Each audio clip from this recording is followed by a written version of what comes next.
Okay, in this video, we're going to go through the settings of how to set up your field service management for your company. All right, so from the main screen here, we're going to click on the settings tab. This is going to be a little bit of a longer video, so get your notepad out and get ready to take notes here. So first thing I want you to know is I do have this field service management open in Chrome as well as Internet Explorer. And the only reason I have that there is because I want to be able to show you where, when we go through these settings, where it actually appears when, in the process of creating work orders. So we're going to start on the side with the work order settings and just start with priorities. Now your priorities here are, urgent, non-urgent, emergency, and all this does is basically shows you on a per work order basis when it would be considered overdue. So if someone doesn't pick it up within 2 hours, if we set a work order to be emergency and it doesn't get picked up within 2 hours, it's going to send back to the office, the main office, a red flag that this emergency work order hasn't been picked up yet. Okay, you can decide which is the default, of course, and then you can also edit and say how many hours. So let's say emergency is 4 hours. Here, nope, my numlock is off. There we go. Say save. Okay, so now within 4 hours if it hasn't been picked up. So where this screen shows up on your work order. When we go to create a new work order, it's going to be 1, 2, 3, 4. Do a search and choose ABC, or let's choose San Antonio Zoo and say next. Okay, we're going to pick our problems real quick and let me show you where this shows up. Okay, say next. So right here on the dispatching screen, this is where it's going to show up for you, where your priority is. You're going to set your priority here, okay? Emergency work orders do come across on the phone separate in a separate column. So you've got your pending work orders and then you would have your emergency work orders as a separate line item. All right, so you have your skills here as well. The skills are customizable entirely for your business. It's just a free type field. So I can edit this and say this is class A electrician, save it. All right. And where this appears again also is on the dispatching board, and it's just a way for you, we don't want to refresh this, but it's just a way for you to segregate out so you can say, I want to see only the people, my technicians who have the skill of master electrician, which I don't have any. So, okay. So you'd be able to see your list filtered out by skill. So you can only send out the people who've got that, master electrician skill on this work order. Okay, you have your cancel reasons here. So you can add some additional cancel reasons or you can edit the existing ones. Okay, a lot of people ask me too if you can delete any of these. You can't, but you can rename them. So if you only want to have 2 or 3, you can just rename these and then call the rest, do not use or something like that. So cancel reasons are reasons, of course, why you're canceling a work order. It's just a way to run reports so you can see why you canceled each work order. On hold reasons. It's telling me I didn't finish editing that. It's the same thing as cancel reasons. You can have on hold reason, waiting for approval, waiting for parts. So you can put a work order on hold, okay, and it'll just be flagged on the dispatch board there. You can have flag reasons. So if you flag a work order, some of my clients use this as, hey, I need parts on this work order. Can you please get me some parts on this? I need approval for something. It's placed on hold. Invoice authorization needs to happen. So you can have a whole bunch of different flag reasons. Repair codes. This is used at the end. Once you complete a work order, you can choose your repair category and then what repair code was happening under that repair category. So it's just, again, extra fields for being able to filter reports out. The repair codes, I say set up last because you have so many different fields you can already fill in that you can set categories for. And then this is just, again, you want to make sure that if there's extra on top of, work order types and customer types and all these different things, this is an extra field you can filter out reports by. So I always set repair codes last with my clients. All right, so we have our work order types. So you have basic work order types and your custom work order types. So basic are ones that come preset. We have our PM work order type here, and it's a PM is my category, abbreviation, and then my description. I can also add some additional work order types, and where that shows up on is when you are actually creating the work order here. Okay, so if I go to previous here, and it'll show me on my screen what is my work order type. Okay. Alert settings. This is where you decide how you want the customer to be alerted or you to be alerted on emergency work and how often you want it to be alerted. So you can send it in plain text. Most people like to send it in plain text because if you are having it flow through to your phone or something like that, then you want it to be not too much data going across. Okay. You can say what email address you want it to come from. So you can change this to say dispatch@mycompany.com. How many alerts do you want to send? 5 to any single individual, and then it sends to someone else. How often do you want to send alerts? Do you want to send non-emergency alerts? Do you want to send emergency alerts after hours or only to logged in users? Okay. Do you want to send appointment reminders? How often before? Also overdue reminders. How often before the work order becomes overdue? Okay, so you can set up your alert settings here. We do have our print templates. Okay, so you can come in here and preview your templates that you have. So I have my work order print template here. Okay. If I want to change this, I can change it to be the tech copy, customer without invoice copy. So I can change my template here. I can't customize it though entirely. If you need to have your templates customized, you do have to deal with Corrigo on that.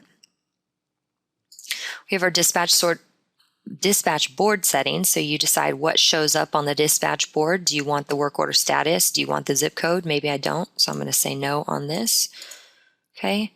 Do you want to know the creation, the due by, PO number? I mean, there's a lot of fields here that you can add, including your custom fields that you add to your program. And where that shows up is on the dispatch board itself. If we have here our, see it pop up. If on the dispatch board, if we have our, let's click on this one. There we go. If what we have on here for our work orders, what information we want to show. So if I highlight over, clicked too many buttons, it's making my computer think. So if I highlight over a work order, let's find one. Okay, so it tells me what information I want to show here on the screen when I highlight over the dispatch board work order. Okay, so you can see I have the work order type, the promised arrival time, all that information on there. Okay, work order flow. This is where we decide, do we even want to use those repair categories and repair codes? Sometimes when a technician is marking a job as completed, you don't want to have that extra setting that they have to fill out a repair code and repair category. So you can turn that off here. And then if you are just starting out, you can have work order backdates. So if you want to enter some history, you can go in there and allow for backdating some work orders. Okay. We do have the ability to import some backdated work orders as well, but we do need to, it is at a fee. Okay. So if you're not allowing back ordered work dates, you want to leave that as no, or you can change it to yes.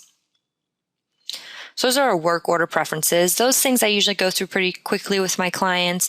You can change them at any time. You probably want to keep them pretty standard though, because the thing we want is for the people who are in the field to have standard responses. That way we can run reports more easily. So we're going to go in here now and go to our work zone. Okay. The work zone is for different time zones. If you use different time zones for your, like if you have somebody in Houston or Texas, and then you have somebody in California, you have different work zone times. So the different teams have settings as far as their time goes. So 8 o'clock in the morning in Texas, of course, is 6 o'clock in the morning in California. So they need to have their dispatch board be set up differently. Okay. Service teams, you can set up your service teams here. They're different service areas, so you can have a couple different service teams. And also you can come in here and decide who is a member of those service teams. Okay, and what work zone these service teams are a part of. And then of course you can have dispatch centers as well. So you can have multiple dispatch center service teams can fall into that dispatch center. So we might have a different one in Texas versus in California. And you can edit which members come into that dispatch center as well here. Okay, so that's work zone. Now we have model your business. This is the most important, biggest part of setting up your field service management. Okay, so what this is, you have your service packages. Most of my clients use one service package. The reason for that is you can only assign one service package to the customer or job or site. Okay, so they can't have. So let's say you do electrical work and AC or HVAC work, okay? You can't have one customer that has both service packages. So what you want to do is you want to put them under one service package and then go in and set the categories that show that electrical versus HVAC. Okay, so that's something to be very clear on. You can only assign one package to customers. So the reason you'd have multiple service packages is if you have two completely separate customers. So maybe you have a residential package and a commercial package. And if it's a commercial customer, they're never going to use the same thing as the residential. That might be a good way to set up service packages, okay? Something to think about there. So I'm going to go ahead under my one service package that I have. I can edit it to rename it. So instead of that, I can just call it my services and say save. Okay, so it's just a retype. Now if we're going to set service categories and services under that package. Okay, so this is the most important part because this is what shows up on every work order. So we have here our service category, common problems. Where that shows up is here under category. So under here, it shows me those service categories, common problems, installation, test, and then below that, it also shows me the equipment that this customer has assigned to it. Under each service category are services themselves. And the importance of filling these out is, of course, to be able to tell the technician what's going on. So we have some common problems. There's a burning smell. But then also to set a default priority, a default expected duration, and a default skill that goes with that service category or that service. So I'm going to add a new service category, and we're just going to say electric services. Okay, so it's going to add this. Again, notice that is free type.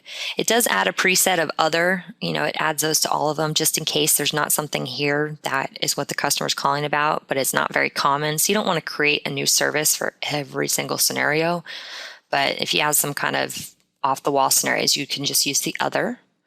Okay, so you'd say electric services, other, and then you would be able to, on here, give a free type description of exactly what's going on. So we say we have electric services, so I'm going to add a new service under that service category. So we can say install surge protector. Okay, the priority for this is usually non-urgent. The expected time it takes is 30 minutes. And you have to have a certain skill for this. We can say Class A electrician and say add. Okay, so you can have the electrical services here. So now when I go in and I refresh this screen, okay, we're going to go ahead and refresh this from Internet Explorer, and I'm going to be able to, at that point, when I add my new work order, okay, When I refresh it, it's going to open up to the main screen again, but it tells me down here I have an unfinished work order. So I'm going to go ahead into that unfinished work order there. It'll pull it up. And now I'd be able to have my electrical services, my install surge protector, install in the garage, and my free type field. Okay. So that to me is the most important part of setting up your file, setting up and determining what are your categories and what are your individual services under those categories. All right. So then what you can also do here is you can have equipment types. So these are different types of equipment that you actually service on people. Now you can keep track of this equipment on a per customer basis or per site basis to see what kind of equipment is there. And then also, if you decide to do the service agreement module, which allows you to have automatic entry of work orders based on the schedule, monthly, quarterly, weekly, whatever it is, then you can put in here, a service agreement attached to this piece of equipment. Okay, so each equipment type you have entered in here. Under the equipment type, you can also set the services that you service on that equipment. So again, on this screen here, I have my equipment AC system. That's one of my equipment types. And these are the services that can be done to that piece of equipment. All right. So I'm going to set my services here. On there, I go into, again, same thing. I've got my new service checklist, and I can add additional things to this. Okay.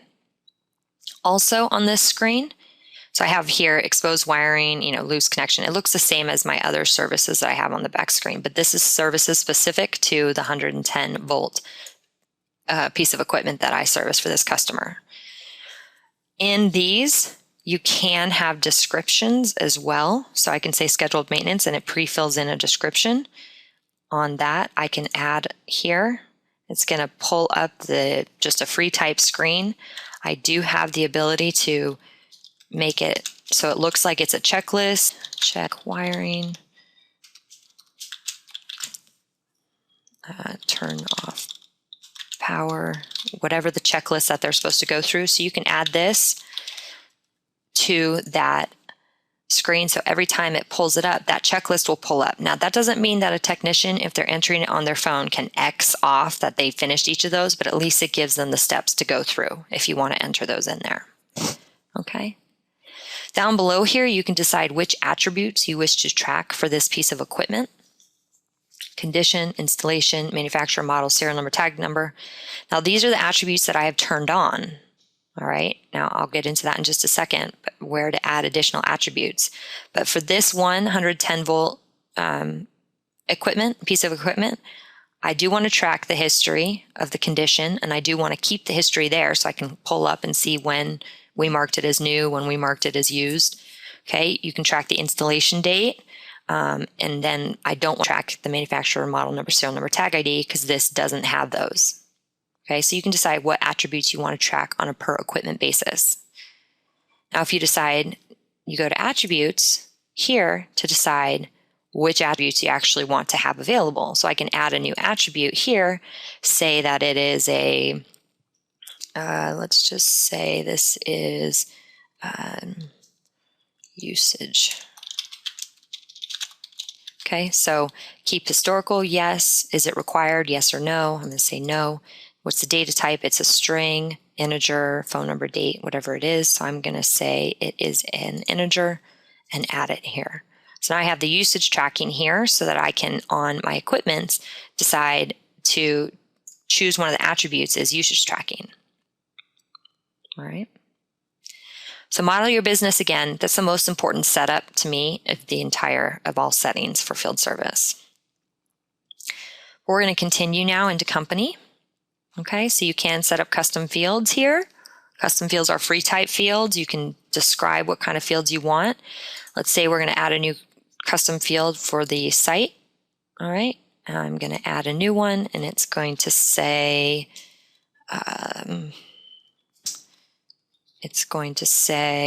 reference. Let's just say, okay, and it's a string. It's 20 characters, and I'm going to add it here. Once I add it, I can go ahead down here and add a pick list. So I'm going to add a new choice to my pick list, and it will be type A, whatever our references are, type B. Okay. So again, where that shows up here is that it shows up under now our customers and under our individual sites for our customers. If I look at my individual site here, then I'll have the ability to enter that custom field, and it'll be a drop down. So here's my reference, and there's my type A, type B. Okay. So custom field, again, it's great. I like choosing pick lists instead of allowing people just to do free type, because that way you can run reports more easily off of that. If they can just free type in there, then that means, somebody might put type space A, or somebody might put type A with no space, and then running a report, they won't show up on the same report. Unless you just choose, show me everything that has type. Okay.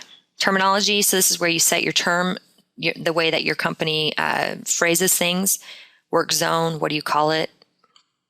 Sites, jobs, service locations. What do you call your customers, tenants, clients, guests? What do you call your work orders? Maybe service orders. Repair categories and repair codes, what do you call those? For your services, do you call it a problem, a complaint, a task? Skills, specialties, trades, terminology for dispatchers, service representatives maybe, or customer service representatives. For the site address or the service address, maybe job location, address. Your equipment and your categories, do you want to call them assets or equipment, or just categories? Your technicians, maybe call them service techs. Your teams, maintenance teams, work teams. Your dispatch centers, do you call them service centers instead? And then for your service agreements, maybe you call them preventive maintenance agreements or maintenance agreements instead of service agreements. So you can set up some different terminology that's custom for your business. Okay. It does have your subscription details in here. So what's the company name, address, what's the phone number, email, all this information flows through onto the work order. So also how many licenses you have, and the different modules that you have available. Okay. You can upload your logo here. So this is where we go in and upload our logos. You can choose which different document types you use. Okay. If you can use a picture, if you can have a signature attached, voice message, you can add additional document types as needed. The appearance here, so that starts out with a neutral color, but you can change it to standard color, for example. It just changes the color scheme on here. Some people like the colorful. I have a couple clients that use this.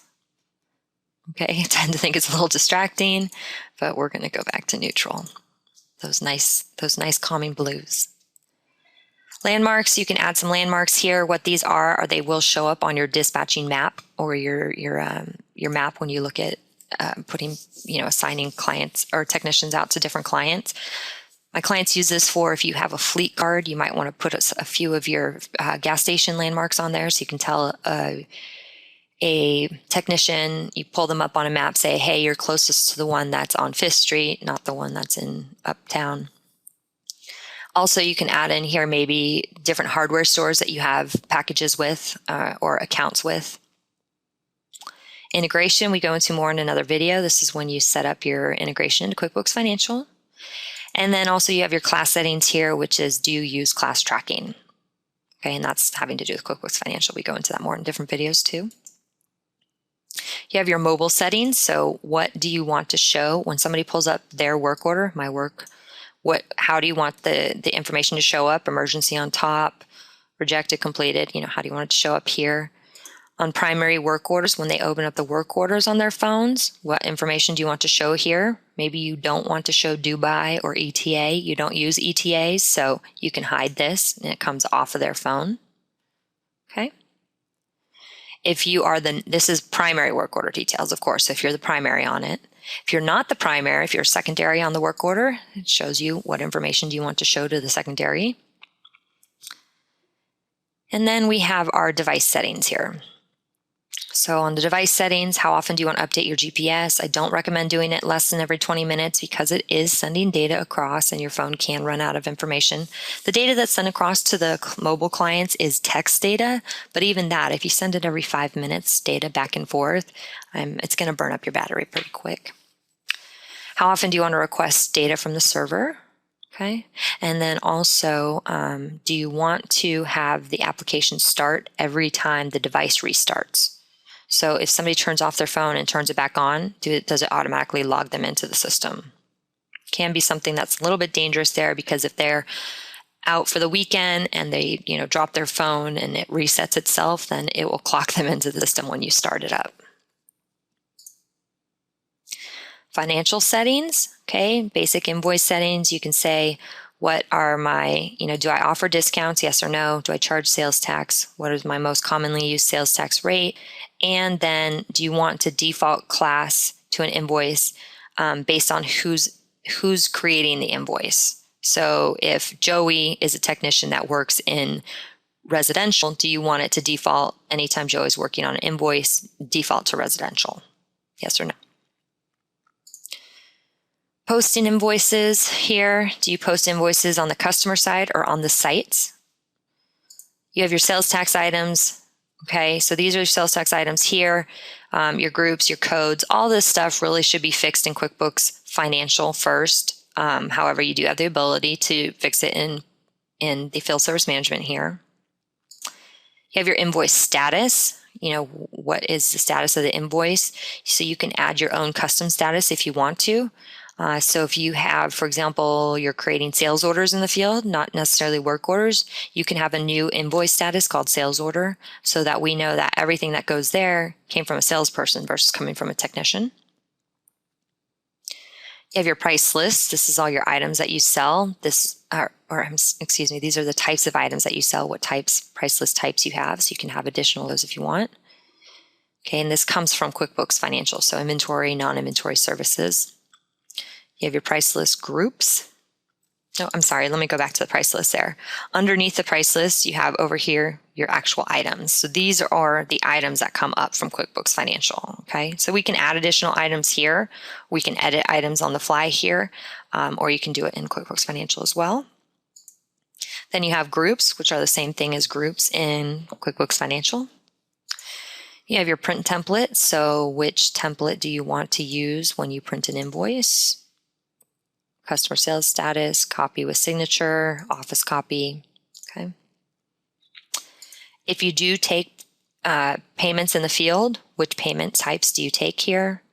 And then if you take payments in the field and you use Go Payments, so you can connect to a merchant service account, a QuickBooks merchant service account.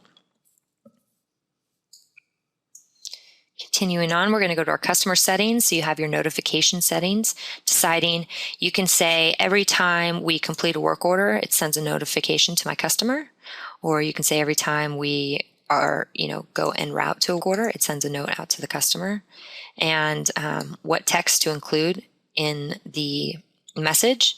So this is an automated message. Please find updated information below, and then you use a custom template there to send the information over to the customer. Okay. Probably don't want to overwhelm them by clicking all of these, but maybe one or two along the way. If you do use time cards in Field Service Management, here's where you set up those settings. If you don't see this time card drop down or this over here in the menu, you don't have the time card module turned on. So let's look at our workflow settings here. On a time card, is it punch in, punch out, like start shift, end shift? Okay. Do you want to track break time for technicians? Do you pay technicians for your break? Do you turn off GPS when not on shift? And then you also have this, so this is clock in, clock out, but then you also have the ability to track time on a work order basis. So they can only clock in on a per work order basis. Now the one thing with that there is it won't track time, of course, if they're not working on a work order. So if you pay them for idle time, you should create a work order for your company, like a customer for your company, and they can track idle time to that customer, which is just a generic customer for your company. Okay, do you want en route time tracked on your work orders? Yes or no? Okay. What happens if somebody works across midnight? So if they work from 10 to 2, do you want the time to be recorded on the previous day? So it shows them as working 4 hours on. So if we start on Saturday at 10 and we work until Sunday at 2 a.m., then the 4 hours there would be showing all of it on Saturday. Or you can say, put it either way to the day which has more hours, or you can say always push it forward to the next day. Okay, and then do you want to track classes on your time card records? So if you do track classes, I would suggest turning this on and saying yes, track my classes on my time card records. Okay, so once I say yes there, okay. Your time card period. Okay, so now is where we decide is our time card weekly or semi-monthly, and then what is the start of my week. Setting up overtime rules here, so you can decide, is it a weekly overtime or is it a daily overtime? So some states, this is based on where you have your state law, labor laws. Daily in California, 8 hours a day. Weekly in Texas, 40 hours a week. We can also have combination rules here, so we're just going to stick with daily. So greater than 8 hours, and then when does it hit double time? Greater than 12 hours, okay? And if there's any special time, like on Sundays, you pay after 4 hours, you pay double time or overtime, something like that. And we're going to add some rounding rules in here. So do you round your time card hours, yes or no? So I'm going to say yes. I round it to the 15-minute mark and always round up. That's what's the most common, I assume, for people. Okay. We have our list view configuration here. So how do you want to show the time? Regular time plus overtime plus double time, second value, or you can have it here that the second value is your overtime and the first value is your non-overtime. So you can add that there. Okay. All right, this is where we do the time card reconciliation. Do you want to flag any time card that has overtime? Do you want to flag any time card that has double time? Flag time records that are more than maybe 10 hours at a time, shorter than 2 hours. Flag timesheets if work order time is less than half an hour or less than half of the shift time. So if a work order is 25 minutes, maybe you want to flag it if they worked an 8-hour day. Okay. You can also, it automatically flags overlapping time records. So if they check into 2 jobs at the same time and start work on the same time, it'll flag it that there's overlapping time records. All right. Now we have our service agreement settings. Okay, again, if you don't see this on your screen, it's because you don't have the service agreement module turned on. So our preventative maintenance settings here, this is just saying if you have a service agreement and that you have set up, how many days in advance do you want that work order to be entered into the system? So if you do monthly service agreements, for example, most of my clients who do this, we have it come in, we have it dated on the 1st, all of them are dated on the 1st, and they enter into the system 15 days in advance. And then that way, 15 days before the 1st of the month, I can go in and schedule out that month's worth of work orders. Okay. We also have our seasons settings. All right, what does our seasons? Because when you enter a work order, so check out that video, you can say, what does it mean, spring, summer, fall, winter? This is where you decide what that means. And then there's the work order network down here. And this is just a network.